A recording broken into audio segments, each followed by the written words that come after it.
You're streaming CBS News Bay Area. Thanks for joining us this Tuesday. I'm Ann Makovic. Here is a look at some of our news headlines this morning. A deadly wrong-way crash early this morning on eastbound 580. It was a head-on collision happening near the Richmond Toll Plaza at around 1:30 a.m. Shut down the freeway for several hours. The CHP has not given an update yet on how many people were involved. The National Guard mobilizing in Washington, D.C. to take control of the streets in our nation's capital. President Trump has placed Attorney General Pam Bondi in charge of the D.C. police force as part of his attempt to curb crime in the district. That is despite police data showing a sharp decline in D.C.'s violent crime over the past year.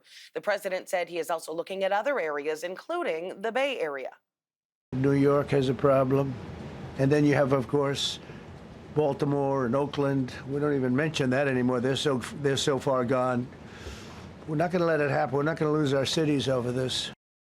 Police data from Oakland through the first half of the year shows violent crime fell 29% compared to the first 6 months of last year. And Mayor Barbara Lee releasing this statement saying in part, quote, President Trump's characterization of Oakland is wrong and not grounded in facts, but in fear-mongering.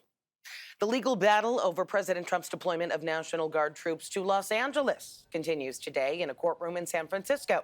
The administration deployed thousands of troops in June to help control protests over immigration raids, despite Governor Newsom's objections. The state says that move broke federal law by using the military for civilian policing. All right, let's get another check on our first alert forecast on this Tuesday. Here is meteorologist Jessica Birch. Well, it's still warm in our inland areas. For example, Antioch today, gearing up for some more 90s, similar to yesterday's forecast. But believe it or not, we're actually starting to experience a little bit of a cool down as we head into this midweek forecast all throughout the Bay Area as low pressure is pulled in from the north. So we're going to keep a close eye on that forecast as we head into the afternoon hours today. Some other things to mention too, just along the coastline, we're under a beach hazard statement in places like Stinson Beach, all the way up into Point Reyes, Bodega Bay too. We can see rip currents and sneaker waves today, so be very careful along that part of the coastline. You head a little bit more south past the Golden Gate Bridge, we're in the clear, for now at least. Still be careful because that southwest swell is developing right now. And we're also dealing with some gusty winds into the afternoon hours, hence the reason why you see the bay, at least in the North Bay, it's pink. That's the National Weather Service issuing a small craft advisory. So just be careful out there along the water today. We head all the way into our inland spots where there's no water in sight. Well, we're experiencing 80s in the forecast today near San Jose and Los Gatos, 80s and 90s all throughout those inland areas closer to the East Bay. And the reason why we started off this week with nice warm weather is due to high pressure in our inland spots. But that area of low pressure is going to start dragging its way down a little bit. That creates a stronger sea breeze for us tomorrow, brings in some more clouds, a little bit more misty conditions too. So that's what we're gearing up for tomorrow. But before we even get there, today wind gusts get anywhere up to around 20 to 30 miles per hour in places like San Francisco, all the way up along the Delta into into Fairfield and along the Delta, closer to Solano County. So we're gearing up for some strong winds there. Actually, lighter conditions near Bodega Bay. That's what I was going to mention. Kind of nice. We need a break from some of those stronger coastal winds. So as we head into the next couple days, here's some changes that we're going to notice. That area of low pressure dips us down into the low 80s in our inland spots, but don't get used to it because then we jump right back up into the 90s heading into this weekend's forecast with sunnier weather in the forecast by early next week. Back to you. Teachers in San Francisco say that there are still problems with their paychecks even after the school district paid $30 million for a new payroll system. Thousands of teachers and staff members reported missing and delayed payments with that previous system a few years ago. The union said that the district assured them that the problems would be fixed with this new system, but they say at least 100 educators are still having problems with their paychecks. The school district has not provided a response yet. The first day of school for San Francisco Unified is this coming Monday. Today is the first day back to class for students in the Walnut Creek School District. Here's a look at some of the students coming onto campus this morning at Buena Vista Elementary and posing for some of those back-to-school pictures. The district has about 3,600 students at 6 elementary schools and 1 intermediate school. Today, also the first day back to class for several other districts, including Fremont Unified, Dublin Unified, Moraga, Benicia Unified, and San Mateo Foster City. It is the second day of school for students in the Oakland Unified District, and as a new school year begins there, student safety is on top of mind. This year, the school district has a new position dedicated to safety. Kara St. Cyr spoke with the new executive director for safety about how this is a priority for the district.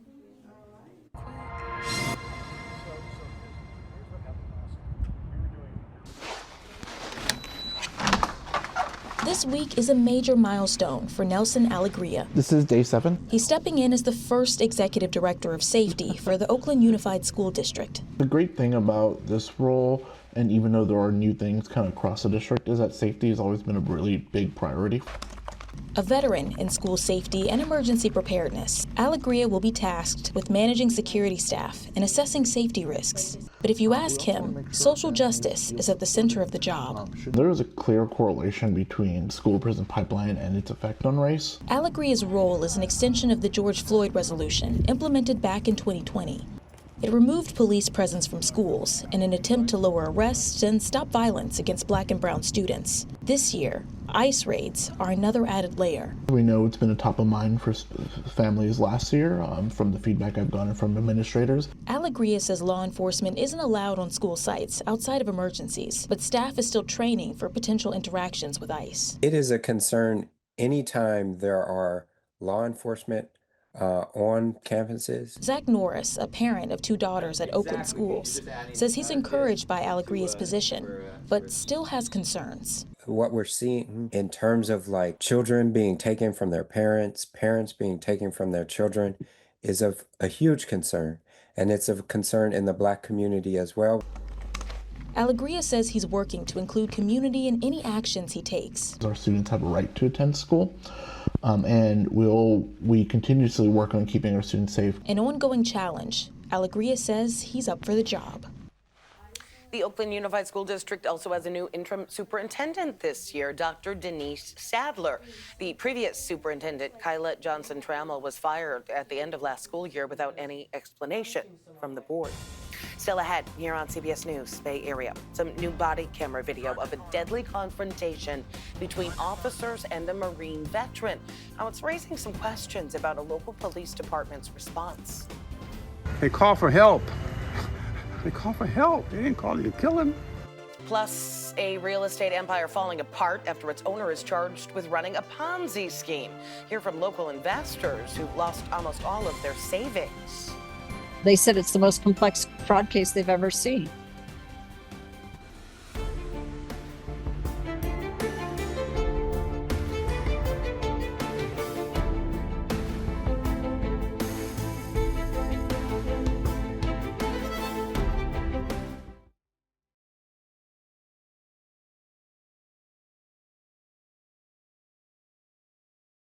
We have sunny conditions today, mid-80s in our inland spots, low 80s tomorrow, but we don't get used to it for too much longer because I'm not sure if you saw, but out in the Pacific, more high pressure is going to move its way in, and that warms us right back up into the 90s as we head into our Friday forecast. And then it averages out as we head into this weekend. So a little bit of a dip in those inland temperatures and then a nice warm up into this weekend. It's so funny though, because for our inland, well, for our bay communities, places like Oakland and San Francisco, it's pretty mild. I mean, we're talking about 70s all week long, cloudy skies in the morning, sunnier skies into the afternoon. We are learning more about the 4-year-old boy who was hit and killed by a car while standing on the sidewalk in Burlingame. The San Mateo County Coroner's Office has identified him as Aiden Fang. A 6-year-old girl was also hurt in that crash. There's a small memorial now outside the boarded-up restaurant where they were both hit. That crash happened on Donnelly Avenue in downtown Burlingame on Friday. Police say a 19-year-old driver was leaving a parking lot when her car was hit by an e-bike. So she accelerated onto the curb, hitting the children and crashing into the Poke Truffle Bar restaurant. Police say the driver stayed and is cooperating with investigators. They say neither drugs nor alcohol appear to be factors. The 6-year-old was taken to the hospital and is expected to survive. Police in Richmond are defending their response after officers shot and killed a former Marine. Police say he was threatening to kill members of his own family at a home on 1st Street and Barrett Avenue last Monday. Police have now released body cam video of that confrontation. They say it shows their officers had no choice but to shoot. But our Lauren Tom spoke with a prominent civil rights attorney who's questioning the department's response.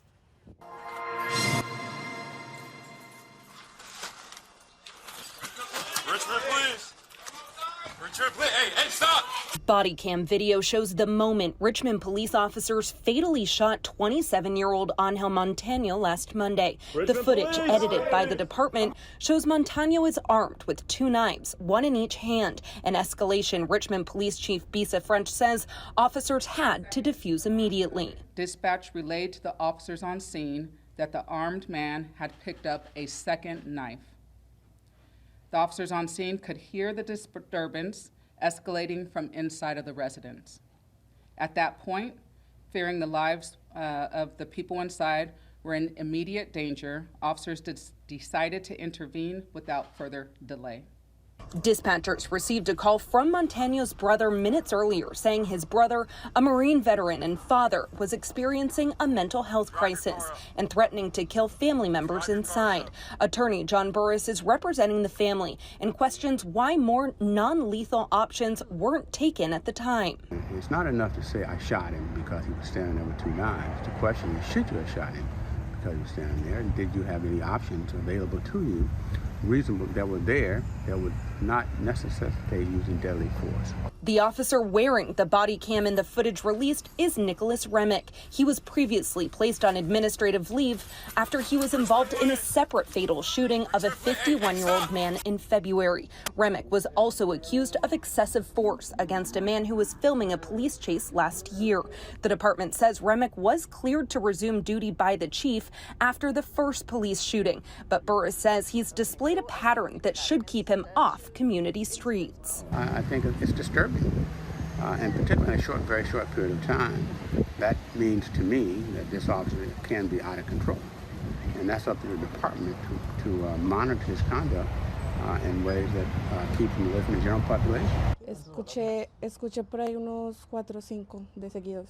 The bullet holes from last week's shooting are still visible in the door of neighbor Lila Morello. She told us she heard officers yelling at Montano to stop. Then she heard 4 or 5 gunshots, and once she opened the door, she says she saw a man lying lifeless on the floor. Cuando abrimos la puerta fue que vimos al. She says she's been scared to come outside since. Imagine seeing someone on the ground, lifeless in front of the door of one's home, she said.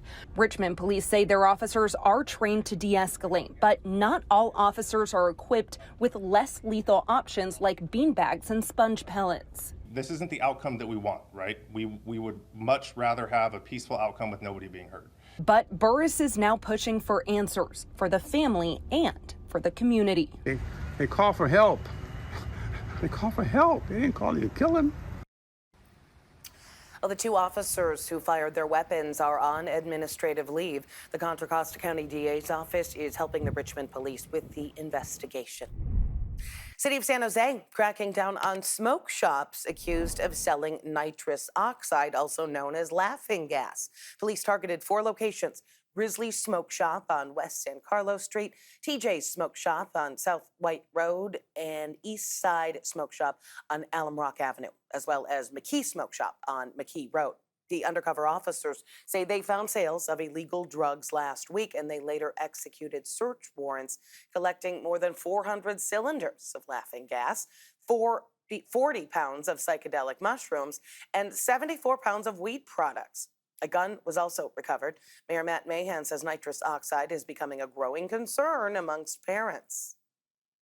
It's among one of the most misused and accessible inhalants, driven by its low cost, easy access from unscrupulous small businesses, and even kid-friendly marketing.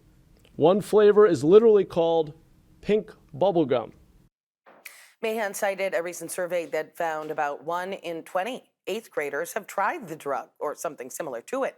5 men were arrested in the operation, and the business owners and property owners were cited for selling cannabis products without proper licensing.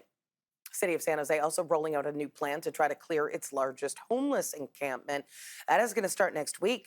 They're offering to buy RVs from people living in Columbus Park. It's part of its abatement plan, which will begin on Monday. People living in RVs will be offered $2,000 for their vehicle, which will be paid once they move into a city-owned motel.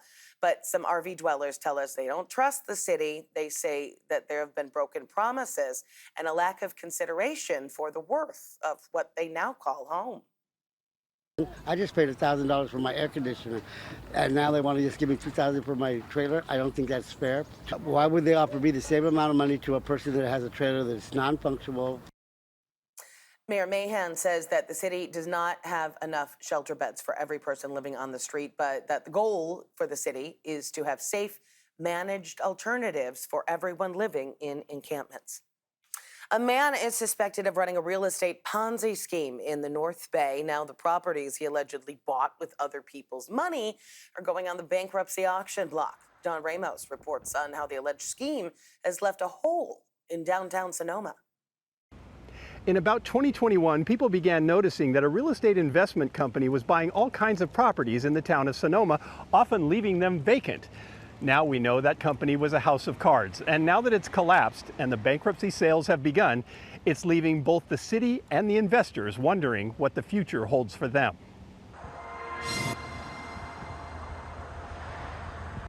His name is Ken Matson. He and his business partner Tim Lefevre began buying up dozens and dozens of homes and commercial properties in and around the town of Sonoma, and he didn't seem to mind paying more than market rate for a lot of them. His plan was to, tear it down and rebuild something, promising that everyone can come back after it was rebuilt. But it's just been sitting vacant.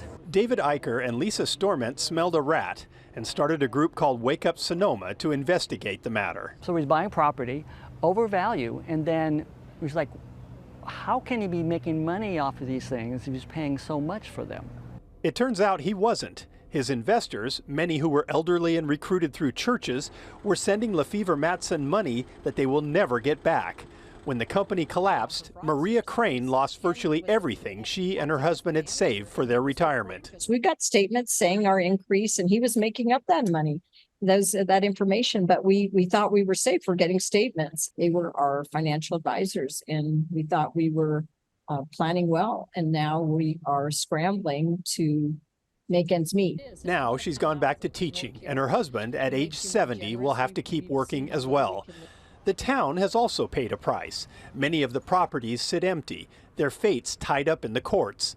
One familiar business, the cheese factory, has since reopened under a new buyer. It looks more like the beloved cheese factory that we used to know and love. But when it was owned by Matson, the once popular specialty deli was hit with a boycott from the community. I mean, if the right person takes ownership of some of these beloved historic buildings, they'll get a lot of community support. Matson is facing criminal charges, and there's also a bitter irony in that for the investors.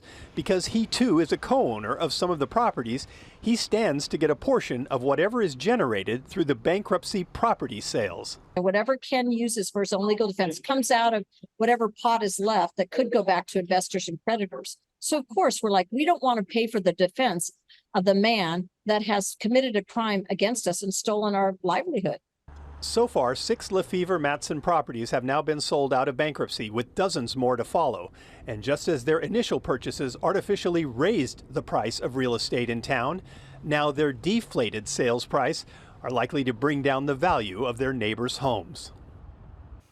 Well, Matson was arrested after his own partner accused him of defrauding investors. He is facing 9 counts of wire fraud, money laundering, and obstruction of justice. Right now, he is free on a $4 million bond.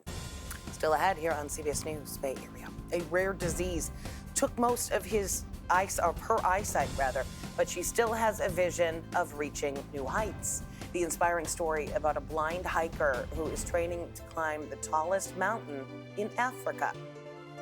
I'm not going to be able to see the view at the very top, but there's so much more that can be taken away from the journey. In the Bay Area, a new WNBA franchise is taking flight. Catch this first-in-a-lifetime inaugural season as the Golden State Valkyries play live on KPIX and Pix Plus.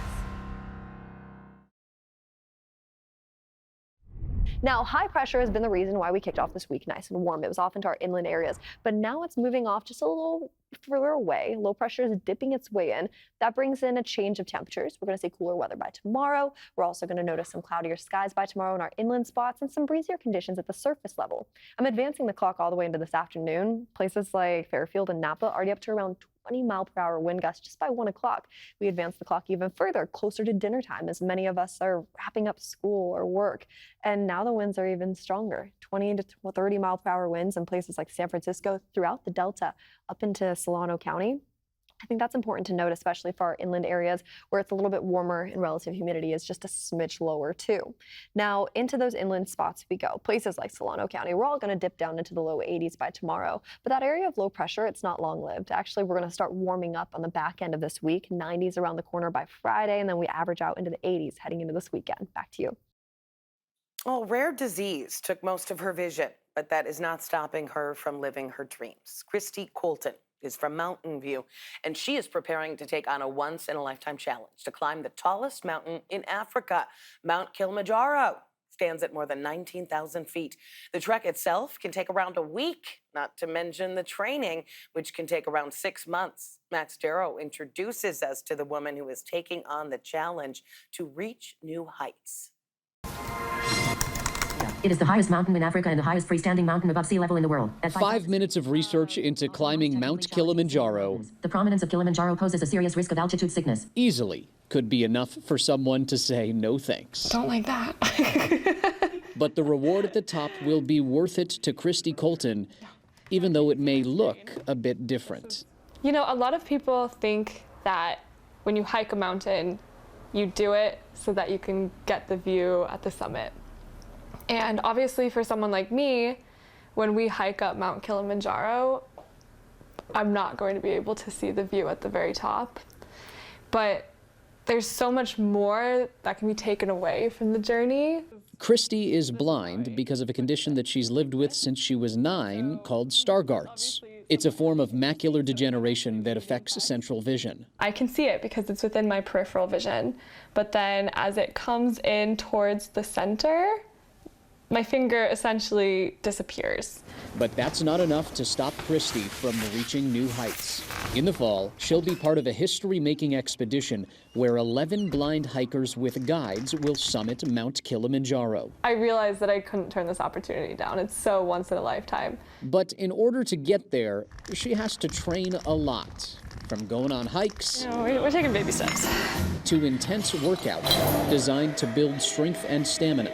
So I need to make sure I have a little bit of extra strength in my ankles to sort of counteract the fact that I don't always see exactly where my feet are landing. Each step of this process, I'm a little tired, but good. is fueled by her determination to not let her disability drive her away from experiencing life to the fullest. When I was in high school, I was really embarrassed to be seen as disabled. It was something that I would go out of my way to hide. Sharing this vulnerable side of me, I think, has made me so much closer with people. And that includes her friends Grace Eisenbach and Jungyeon Park, who will be guiding her every step of the way up Kilimanjaro. Christy is so much more than just how much she can see.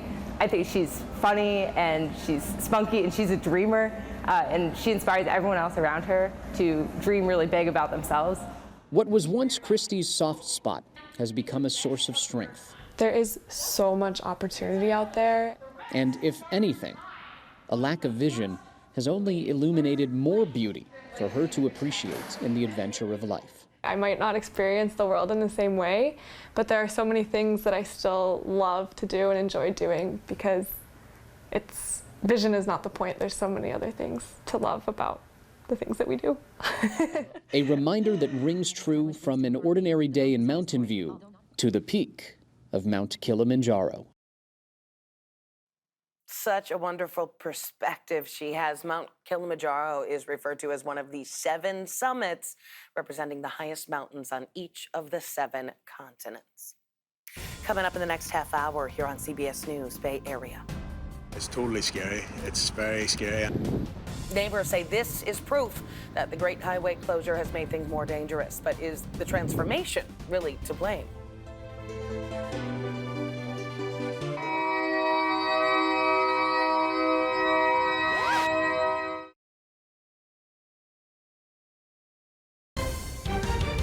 You're You're streaming CBS News Bay Area. Thanks for staying with us this Tuesday. I'm Ann Makovic. Here's another look at some of our news headlines. A deadly wrong-way crash early this morning on eastbound 580. That head-on collision happened near the Richmond Toll Plaza at around 1:30 a.m. It shut down the freeway for several hours. The National Guard mobilizing in Washington, D.C. to take control of the streets in our nation's capital. President Trump has placed Attorney General Pam Bondi in charge of the D.C. police force as part of his attempt to curb crime in the district. That is despite police data showing a sharp decline in D.C.'s violent crime over the past year. The president said he's looking at other areas, including the Bay Area. And the legal battle over President Trump's deployment of National Guard troops to Los Angeles continues today in a San Francisco courtroom. The administration deployed thousands of troops in June to help control protests over immigration raids, despite Governor Newsom's objections. The state says that move broke federal law by using the military for civilian policing. All right, we are progressing through another work week. Let's get another check on our first alert forecast this Tuesday with meteorologist Jessica Birch. Well, it's still warm in our inland areas. For example, Antioch today, gearing up for some more 90s, similar to yesterday's forecast. But believe it or not, we're actually starting to experience a little bit of a cool down as we head into this midweek forecast all throughout the Bay Area as low pressure is pulled in from the north. So we're going to keep a close eye on that forecast as we head into the afternoon hours today. Some other things to mention too, just along the coastline, we're under a beach hazard statement in places like Stinson Beach, all the way up into Point Reyes, Bodega Bay too. We can see rip currents and sneaker waves today, so be very careful along that part of the coastline. You head a little bit more south past the Golden Gate Bridge, we're in the clear, for now at least. Still be careful because that southwest swell is developing right now, and we're also dealing with some gusty winds into the afternoon hours, hence the reason why you see the bay, at least in the North Bay, it's pink. That's the National Weather Service issuing a small craft advisory. So just be careful out there along the water today. We head all the way into our inland spots where there's no water in sight. Well, we're experiencing 80s in the forecast today near San Jose and Los Gatos, 80s and 90s all throughout those inland areas closer to the East Bay. And the reason why we started off this week with nice warm weather is due to high pressure in our inland spots. But that area of low pressure is going to start dragging its way down a little bit. That creates a stronger sea breeze for us tomorrow, brings in some more clouds, a little bit more misty conditions too. So that's what we're gearing up for tomorrow. But before we even get there, today wind gusts get anywhere up to around 20 to 30 miles per hour in places like San Francisco, all the way up along the Delta into into Fairfield and along the Delta closer to Solano County. So we're gearing up for some strong winds there. Actually lighter conditions near Bodega Bay. That's what I was going to mention. Kind of nice. We need a break from some of those stronger coastal winds. So as we head into the next couple days, here's some changes that we're going to notice. That area of low pressure dips us down into the low 80s in our inland spots, but don't get used to it because then we jump right back up into the 90s heading into this weekend's forecast with sunnier weather in the forecast by early next week. Back to you. Thanks, Jess. Today marks the return of casual carpool. The commuting program hit the brakes during the pandemic, but it is roaring back to life. It allows strangers to carpool across the Bay Bridge to save money and time. Veronica Macias is in Oakland, where organizers have carved out a small pickup spot for drivers to meet and head into the city. We're along Lakeshore Avenue in Oakland, right under the 580 overpass, where people are going old school and carpooling again. This program is called Casual Carpool. Drivers will pull up, get ready for passengers to jump in, and then take the highway over into San Francisco to get to work. Carpooling has been going on for a long time, but it stopped during the pandemic. So this group wants everyone to meet at this location between the hours of 5 to 10 a.m.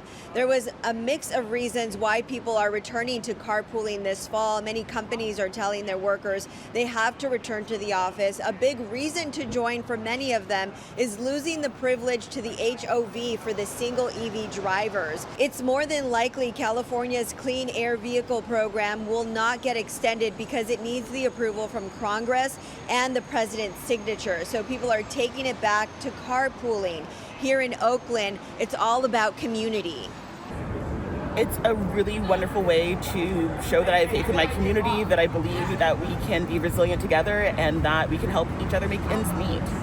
So this morning you have drivers who are waiting for passengers who are trying to get to San Francisco, so they'll sit and wait for them to arrive, then take off together. This is the first location, but they're hoping to extend it to 20 by next fall. Veronica says that people who commuted to San Francisco will meet near Salesforce Tower to commute together back across the bridge. This is all volunteer work, so while the rides are free, they're hoping that people will contribute $1 or so for gas money. Well, it has been almost 5 months since the Upper Great Highway in San Francisco closed to cars, and a new park, Sunset Dunes, opened up in its place. But it has not been a smooth ride for everyone. The controversy continues. While some traffic is getting through a little easier, other spots in the outer Sunset are getting more congested. And now there are concerns over the safety of the new traffic flow after a rollover crash Sunday evening just north of where the Great Highway was cut off to all traffic. Our Amanda Harry was at the intersection of Lincoln Way and the Great Highway, where people told her what they've been seeing in the area.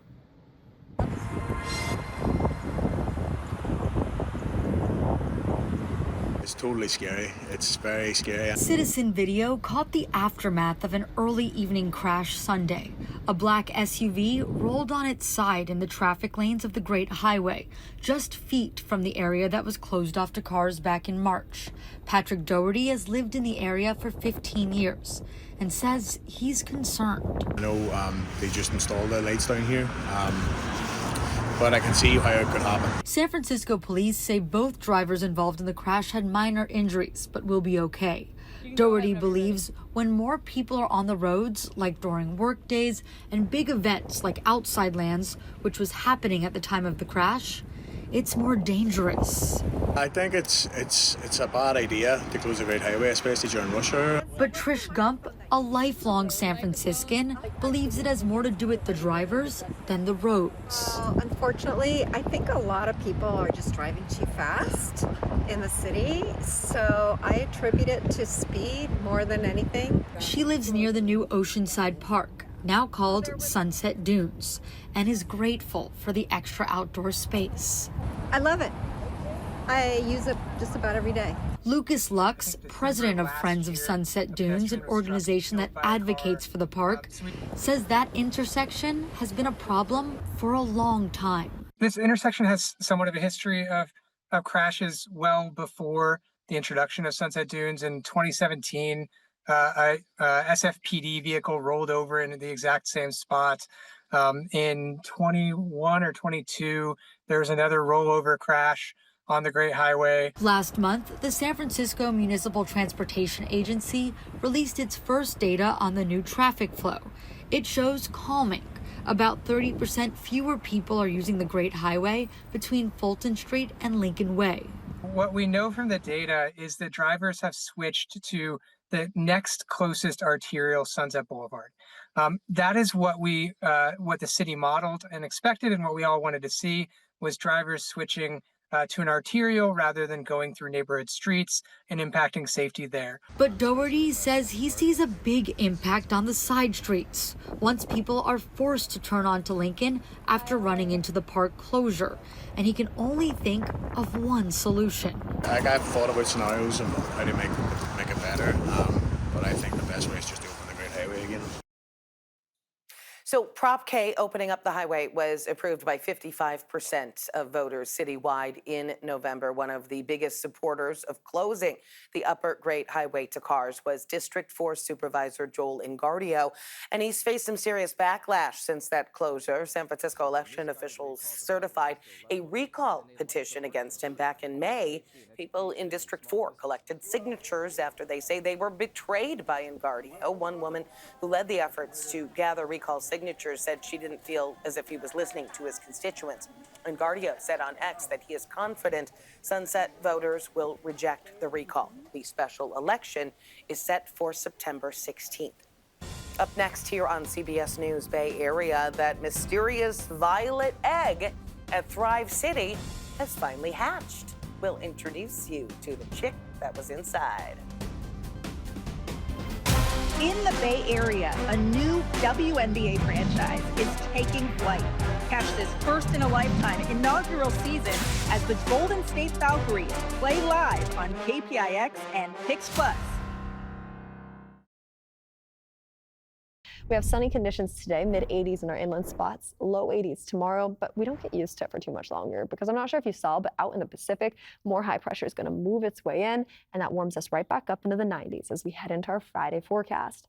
And then it averages out as we head into this weekend. So a little bit of a dip in those inland temperatures and then a nice warm up into this weekend. It's so funny though, because for our inland, well, for our bay communities, places like Oakland and San Francisco, it's pretty mild. I mean, we're talking about 70s all week long, cloudy skies in the morning, sunnier skies into the afternoon. Oh, the Golden State Valkyries finally have their first mascot in franchise history, and she's pretty cool. The big reveal came at halftime last night as the Valkyries hosted the Connecticut Sun at Chase Center. The Valkyries took that one, by the way, 74-57. Bahala, she's here! My best friend. Woo! Got her own money. Oh my goodness! There she is. That is the moment fans got to meet the Valkyries' new mascot, a raven named Violet. She came out onto the court at Chase Center, did a cartwheel you saw there in front of the crowd. Fans told our Kelsey Thorud, Violet is bringing Bay Area vibes. She's so cute. Oh my, and she hit that, like, the sneeze. I was like, okay. Yes, I was like, that is our mascot. I know, perfect. What's your favorite part of her? I know she's brand new, but anything that stands out the most that you like? She's a Bay Area dancer. That's what she is. Really? Yeah. She gives off Bay Area aura. Yeah. That's how you get people hyped up and want Do you have dance moves like Violet does? She was breaking them out. like dun, dun, Oh dun, yeah, dun, you dun, got dun, it. dun, dun, dun, dun. Yeah. I wasn't sure what to expect. I thought feathers, but I was actually pretty impressed. Like, she's got swag. I'm looking forward to seeing her from here on out. How do you feel about Violet the Raven, the new mascot? I love her. I love her like clothes. It's like I love like her glasses. It's so cute. How did you feel about her dance moves that she pulled out there? It was super cool. Like everyone was going woo. And I do have to say, my personal favorite part of Violet has to be the fact that she wears glasses. As someone that has worn glasses and contacts my entire life, it is really cool to see a basketball mascot with glasses, and she's got some swag wearing those things, so I'm excited to see her many more games to come. I am with Kelsey there. Well, the Golden State Valkyries head to the nation's capital to face the Washington Mystics tomorrow. You can catch that game on KPIX and streaming on Paramount Plus. Our coverage starts at 4 p.m. Now to the 49ers. Today is the last day of open practice in Santa Clara. Their next preseason game is this weekend on the road against the Raiders. The injuries have been piling up for the Niners, so the team has brought back a former running back. Here's Vern Glenn with that story. This is the Audi Red and Gold Report. 49er receiver Jordan Watkins, who is competing for a starting job, will be out a month with a high ankle sprain. The Red and Gold are also getting thin at running back, so it was time to bring back an old friend. We got a little saying, NITT, you know what I mean? Now is the time, you know what I mean?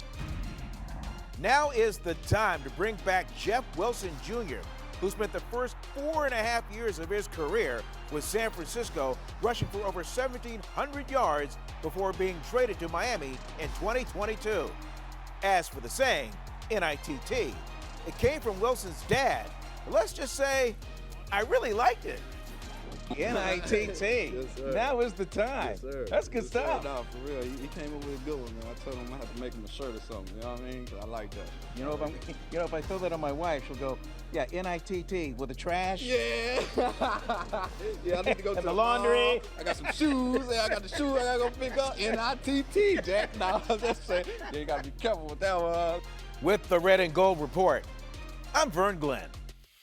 All right, so the 49ers facing their old Bay Area rival, the Raiders, in Las Vegas on Saturday. You can catch that game on KPIX and streaming on Paramount Plus. Kickoff at 1 p.m.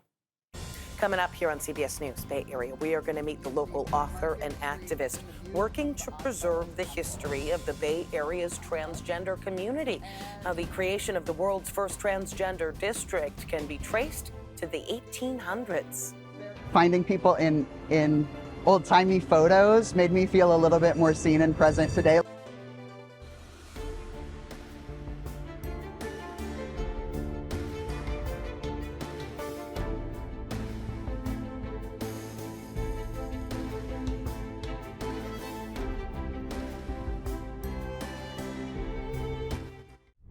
Now, high pressure has been the reason why we kicked off this week nice and warm. It was off into our inland areas, but now it's moving off just a little further away. Low pressure is dipping its way in. That brings in a change of temperatures. We're going to see cooler weather by tomorrow. We're also going to notice some cloudier skies by tomorrow in our inland spots and some breezier conditions at the surface level.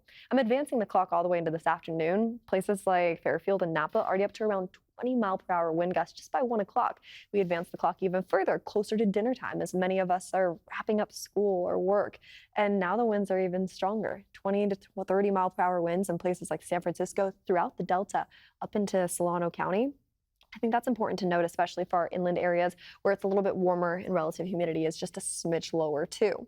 Now into those inland spots we go. Places like Solano County, we're all going to dip down into the low 80s by tomorrow. But that area of low pressure, it's not long lived. Actually, we're going to start warming up on the back end of this week, 90s around the corner by Friday, and then we average out into the 80s heading into this weekend. Back to you. In honor of Transgender History Month, a new book is shining a light on the rich history of San Francisco's transgender district. Author and activist Reverend Dr. Megan Rohrer traces over a century of trans presence in the Tenderloin. Lauren Tom shows us how this history is being preserved and why it matters today. In the heart of San Francisco, Reverend Dr. Megan Rohrer unearthed the lineage of transgender history that's long thrived in San Francisco, and in it, a community that felt like home. Finding people in old-timey photos made me feel a little bit more seen and present today, like I wasn't inventing a new thing for myself. Today, Megan walks among the world's first legally recognized transgender district that spans parts of Market Street and the Tenderloin. You see Market Street in the view from the Oddfellows Temple, which is right behind us. And so on these corners is a place where the 1906 earthquake destroyed a lot of stuff, including that vaudeville theater. It paved the way for trans people to kind of move into some of that housing. The history that can be felt among these blocks echoes for centuries. There is an old, very exciting history of trans community and joy that spans all the way back to the 1800s. Megan is now bringing that history to light in a new book with the hope of making trans history accessible and offering a storied family tree to today's trans community. My goal is that these photos will be so much more accessible for anyone who's looking for them, either at a public library where they check it out or at a local bookstore where they can keep it as their own, but they don't have to travel the country to different archives to find these really historic photos. But this history doesn't only live in his book. It comes to life through the voices of trans elders, like Miss Billie Cooper, a veteran who lived through San Francisco's underground trans scene and never stopped being unapologetically herself. But I found out about men from all over the world, all different flavors.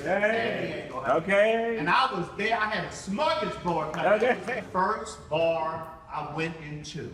Back then I had a beard, a mustache, and I used to wear a veil. For many, these aren't just stories. They're a guiding light. In a time when trans rights are under fire, these stories mark a blueprint for hope and resistance. There's not a day I leave my house where I don't wonder where I can go to the bathroom, if I can go to the bathroom, and if I will be safe in those spaces.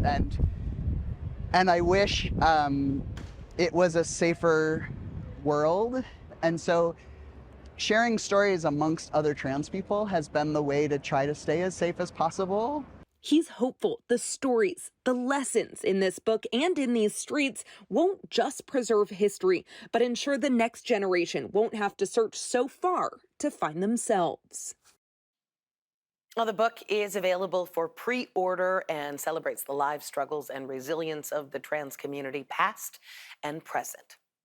Thanks for streaming CBS News Bay Area. I'm Ann Makovic. We're going to be right back with your first alert forecast and another look at your top stories.